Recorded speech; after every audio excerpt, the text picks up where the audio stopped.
अल्हम्दुलिल्लाहि रब्बिल आलमीन वल आक़िबतु लिल मुत्तक़ीन वस्सलातु वस्सलामु अला रसूलिहिन नबिय्यिल करीम अम्मा बअद फ़अऊज़ु बिल्लाहि मिनश शैतानिर रजीम बिस्मिल्लाहिर रहमानिर रहीम अल्लाहुम्मा सल्लि अला मुहम्मदिन व अला आलि मुहम्मद कमा सल्लैता अला इब्राहीम व अला आलि इब्राहीम इन्नका हमीदुम मजीद अल्लाहुम्मा बारिक अला मुहम्मदिन व अला आलि मुहम्मद कमा बारकता अला इब्राहीम व अला आलि इब्राहीम इन्नका हमीदुम मजीद।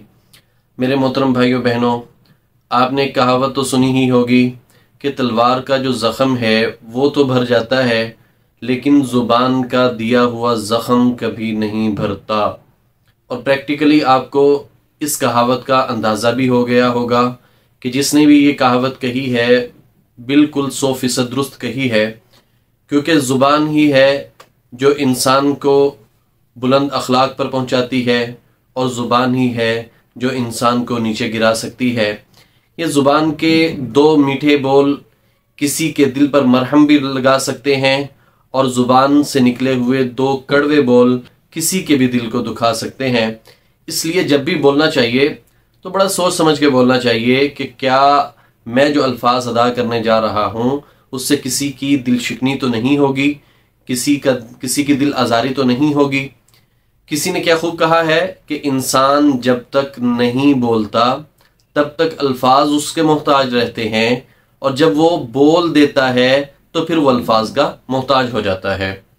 आज के दौर में बहुत से कम मेरे भाई बहन ऐसे हैं जो ज़ुबान से मीठे बोल बोलते हैं, वरना हर एक भाई को दूसरे भाई से, एक बहन को दूसरी बहन से यही शिकायत रहती है कि वो जब भी बोलता है या वो जब भी बोलती है तो कड़वे बोल बोलती है, दिल को आग लग जाती है। तो खुदारा ऐसे अल्फाज से इज्तनाब करना चाहिए। आज मैं आपको एक वाक़या सुनाने जा रहा हूँ। उस वाक़े की रोशनी में ज़रा देखिएगा कि कहीं पर आपकी चुप जो है वो इंसान को बहुत से असबाग सिखा देती है, और कहीं पर ऐसा भी होता है कि आपका बोलना रायका चला जाता है। कहीं पर आपका बोलना ज़रूरी हो जाता है, वहाँ पर खामोशी जो है वो बिल्कुल भी आपको ज़ेब नहीं देती। मैं जो वाक़या आपको सुनाने जा रहा हूँ वो हज़रत इमाम आज़म अबू हनीफ़ा रहमतुल्लाह अलैह का है।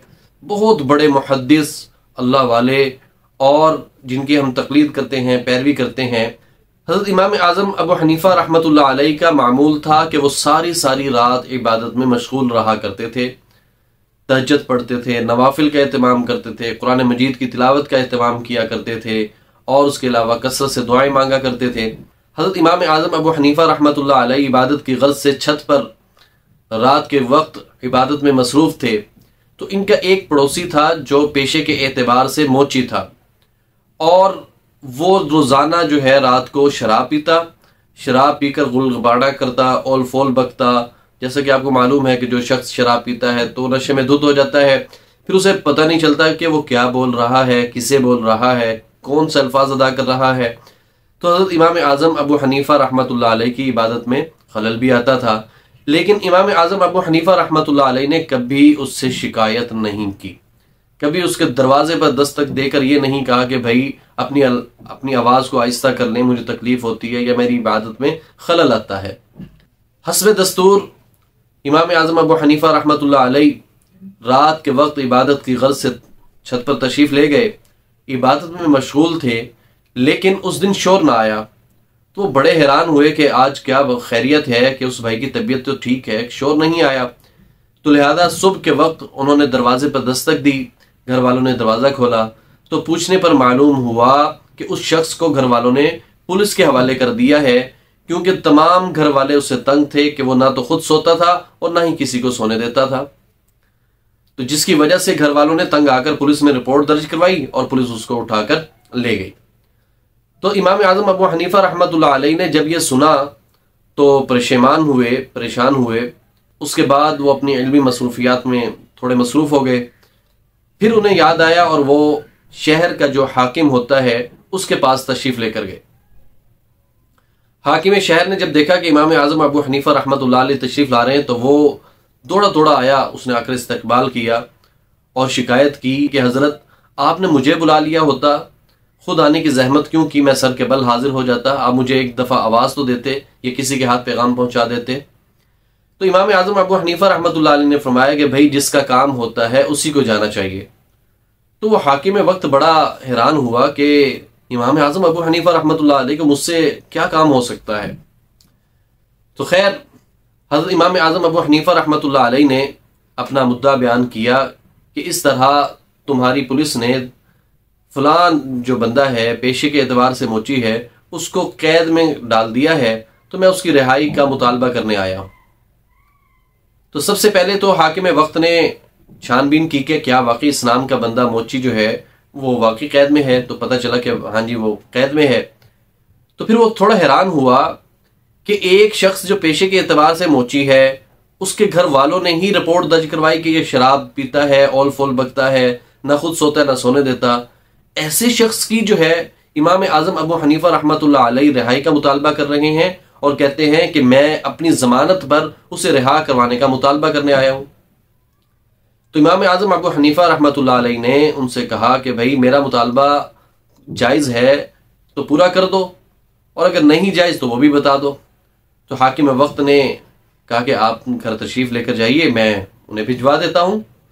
तो इमाम आज़म अबू हनीफा रहमतुल्लाह अलैह ने फरमाया कि नहीं, मैं उसे अपने साथ लेकर जाऊँगा।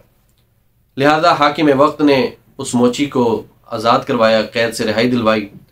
जब वो मोची हाकिम वक्त के पास पहुंचा, उसने देखा कि इमाम आज़म अबू हनीफा रहमतुल्लाह अलैह बैठे, तो वो उसका सर जो है शर्म से झुक गया कि लगता है कि इन्होंने भी कोई शिकायत लगाई है, इन्होंने भी मेरी कोई शिकायत लगाई है जिसकी वजह से आज हाकिम वक्त ने मुझे तलब किया है। तो हाकिम वक्त ने उसे कहा कि भाई ये आपकी रिहाई करवाने आए हैं, लिहाजा तुम्हें आज़ाद किया जाता है, तुम इनके साथ अपने घर चले जाओ। तो बड़ा हैरान हुआ।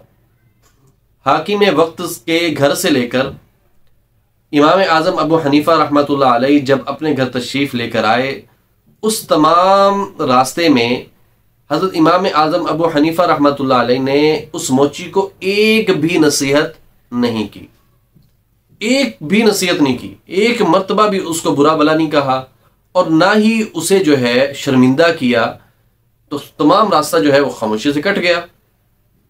अब इमाम आज़म अबू हनीफा रहमतुल्लाह अलैह हस्ब आदत रात को छत पर गए, इबादत की गर्ज से इबादत में मशगूल हैं, लेकिन उस रात भी कोई आवाज़ नहीं आई।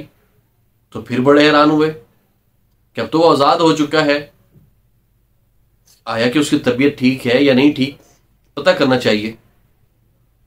लिहाजा इमाम आज़म अबू हनीफा रहमतुल्लाह अलैह सुबह के वक्त जब उसके घर के दरवाजे पर दस्तक देने लगे, तो दस्तक देते ही दरवाज़ा खुल गया। तो सामने नज़र पड़ी तो क्या मंजर देखते हैं कि वही शराबी शख्स जो पेशे के एतबार से मोची था, मुसल्ले पर खड़ा नमाज में मशगूल रोता जा रहा है, ज़ारो कतार रो रहा है, हिचकियां ले लेके रो रहा है। तो बाकी घर वाले सोए हुए, तो बड़े हैरान हुए और उसकी नमाज के ख़त्म होने का इंतज़ार करने लगे।